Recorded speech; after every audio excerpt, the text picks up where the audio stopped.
Here are 3 things I learned as a college student. Now, of course, I could have talked about 20 different things. I learn new things every single day, but I really wanted to think about if I could only share 3 main ideas, 3 key points that I either learned and want to share it with a fellow student or a fellow graduate. What are those 3 key takeaways that I would want to go ahead and share with you? So instead of sharing 10, 20, or 100 different ideas, today we're just going to discuss the 3 main big ideas that I've really learned as a college student. And so we're going to go ahead and break every single one of those ideas down, and I'm going to share with you my own takeaways from those ideas, and hopefully it provides some value to you either as a freshman going into university, or if you are a current student within college, within university, or even a fellow graduate who is done with school or who is done with college, university, all that good stuff. Let's dive into the 3 key takeaways I learned as a college student myself. So starting off, first, I learned how to learn. Throughout high school, throughout middle school, throughout elementary school, you're never really taught how to actually learn things. You're just sort of given a buttload of information and that's it. You never actually get taught, this is how you should sit down, Jimmy. It's simply just take in and take in and take in. But throughout university, I realized there's no way one is going to go ahead and read all the recommended resources and all the information in the library and that the professors actually assign you. For example, here is my university textbook for my first 2 computer science classes. It's pretty thick. This is about over 1,000 pages. And there's no way a student is going to spend a boatload of time actually reading this. This is just so much information. You could be stuck here reading for days, for hours per day, and spending months and months on end trying to actually finish the book if you were to read it from beginning to end. On top of all the assignments, all the projects that the professors actually assign you, that would just be insanity. So I actually ended up learning how to learn, and it was really through trial and error. I could say I learned mostly from books and productivity books, but it was just through trial and error. What you really want to do is go ahead and take whatever textbook you use for that class. So for example, C++ programming textbook, classic book I used a lot to study. And what you want to do is go through whatever assigned reading, assigned chapters that the professor gives you, and you go ahead and gloss through what are the key takeaways. If I only take 3 to 5 key concepts from this chapter that the professor has assigned, what can I actually take away from these pages? If it's 20 pages, 50 pages, doesn't matter. Try and give yourself a limitation.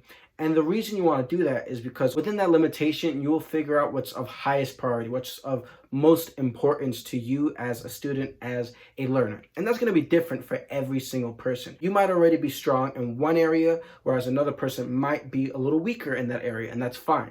To each your own. You each are going to prioritize different things. And so again, you get to take away 3 to 5 main ideas from the textbook. But don't be afraid to use the textbook as a resource. Just don't waste your time trying to actually read the entire book front to cover. Instead, try to think and be a little more effective in your studying habits. So that's just one technique. Another great thing is using the textbook, and after you take those 3 to 5 key ideas, use flashcards and go ahead and quiz yourself, test yourself on the key concepts, the key material that you can actually study and try to memorize, and it eventually becomes part of your DNA. And lastly, when it comes to learning how to learn, you want to make sure you're putting in some time, putting in some consistency every single day in whatever subjects you are actually learning at school.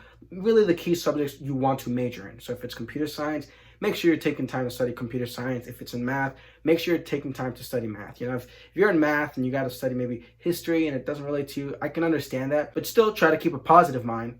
But with the things you really want to learn or should learn for your profession, sometimes there's that one class or 2 that we don't actually want to know, but it's important for our skill set. And you actually want to go ahead and be able to put in the time and consistency to make it part of your own DNA, part of that recall memory that you can just recall every single day within your profession, within your skill set.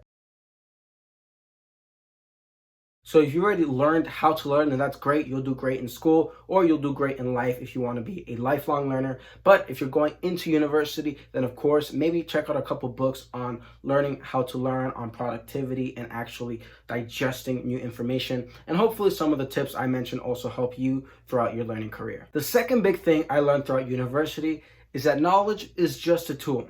And what is a diploma but a piece of paper? I think we put so much pressure on university or college, and it's this big grandiose thing. But really, when you go to school to learn, that's really the key concept. And so knowledge is just a tool that we can use to be more proficient, to be more effective within the industry that we want to go ahead and break into, whether it's biology, whether it's chemistry, whether it's accounting, whatever it might be. We just go to school to learn what we need to learn and then go ahead and be effective within that field, within that industry. Don't ever forget that, if you fail a class, or, if you're not doing too well in a class, or you did terrible on an exam, it's okay. It doesn't define you. Just remember that you're there to learn. And also keep in mind, since you're there to learn, don't be afraid to go ahead and ask questions while you're there. Because at the end of the day, you should be going to university to go ahead and download information into your brain. You are learning from this master, if you will, from this professor, from this person who has 20, 30, 40 years of experience, who can teach you the actual skill sets you're going to need to go into the workplace. Because at the end of the day, knowledge is just a tool that you're going to use. It needs to be mixed along with your own uniqueness, with your own characteristics like tenacity, like focus, like discipline, all the things that are needed in the workplace to make a human. Because a human isn't just everything you learn at university. You have to use the stuff you learn, as well as all those soft skills like communication skills, like all the core values that you bring to the table to be an effective member of your team, of the industry that you want to break into. And because knowledge is just a tool, of course, there are going to be several different ways that you can gain that knowledge, not just the university, but go ahead and getting some work experience or internship experience, or like I mentioned, reading as well, finding different ways and resources for you to absorb as much information as possible, using your time during university to learn as much as possible, and using that time to just be as effective as possible when it comes to consuming and doing the actual thing. If you're learning about programming,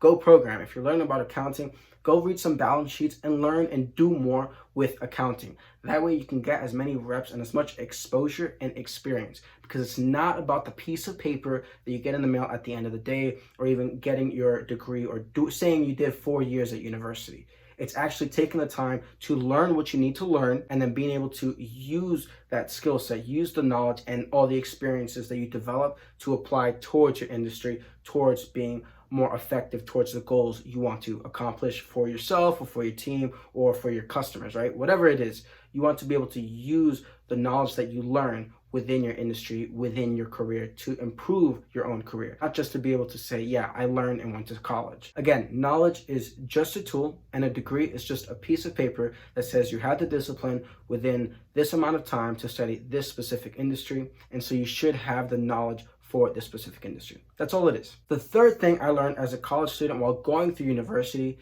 is understanding that you want to go ahead and pick your niche. Now, I'm not saying if you're an undecided major, you need to go ahead and pick your major. Now, you should go ahead and pick your major if you don't know what you want to do yet. But once you pick your major, you want to go ahead and get even more specific. Go ahead and pick the major within the major. Get more specific with what it is you want to do. In other words, figure out what your it or your thing is within that degree. Again, if you're computer science, you want to figure out a niche within computer science. If you are in mathematics, or if you're in English, figure out the niche, the thing that really gets you excited within that industry, within that realm, so you go ahead and become more proficient and build more skill sets within that industry. And what I also mean by that is taking time throughout university, and again, throughout your work experience, throughout those couple years, to really learn what you love to do within that industry, and also what you don't love to do within that industry. Because some people in computer science love the math, they love the algorithms, and some people like the more creative aspect that you can use code to create things, right? So find what it is that you love, find what it is that you don't love. And you can also do this not only through your classes, but through extracurricular activities. Maybe you're really into sports as well. Maybe you're into some other extracurricular activity, and you never realize, wow, I really love, the science club, even though I'm in English, right? Or vice versa. Whatever it is for you, make sure you're staying open-minded and building that self-awareness about what it is you personally enjoy doing, and why it is you love the things you love, and why it is you don't love the things you love. So that way, after your 4 years of university, you have a better understanding of what paths you want to go down within your specific industry, as well as better understanding what paths you don't want to go down within your industry, because you've taken time to go ahead and taste, test, and experiment what fields within your field you want to actually go down, what paths or what roads you want to actually experience within your specific niche, within your current industry that you're studying for. So again, while throughout university, stay open-minded and continue to build that self-awareness so you can pick your niche within your niche. If you want to go into accounting, maybe you want to do auditing. Maybe there's another field within accounting that you love to do. Again, computer science, English, math, whatever it might be, make sure you're staying open-minded to the things you love and the things you don't love. So at the end of it, you have a better sense of what career path within your career you actually want to start going down and start getting further proficient and becoming a master in. Well, that's it, guys. Those are the 3 things I really learned throughout university, throughout college, that hopefully can apply to you either going into university, or whether you're a current student in college or you are a fellow graduate who has finished university. Maybe you can relate to these skill sets, to these key ideas that I took away from university, and hopefully they help you. By the way, if you're checking out this video, I want to leave an extra little tidbit, an extra nugget of wisdom, if you will. A great book that really helped me throughout university and starting out my career would be this book right here, Mastery by Robert Greene. Overall, a really great book that I would highly recommend for anybody either starting off in their career, maybe unsure of what career path they want to go down, or looking for that mentor-mentee mastery sort of relationship and want to become a master in their field. This is the book for every single person who wants to become a master in their field. Absolutely highly recommend it, especially for every 20 to 30-year-old who is starting off in their career. Highly recommend checking it out. Again, check it out. There you go. That's it. That's all I wanted to mention. The 3 things I learned as a college student. I learned how to learn. I remember that knowledge is just a tool and the diploma is just a piece of paper. And thirdly, make sure to use this time to figure out your niche within your niche within your degree, within the industry. That way you better understand what you love and what you don't love, so you have a better understanding of your career path and your career trajectory for the next 20, 30, 40 years. I really hope you enjoyed today's video. If you did, please make sure to like and follow for more content. Remember, today's a great day to have a great day, so have a great day. Thanks for watching.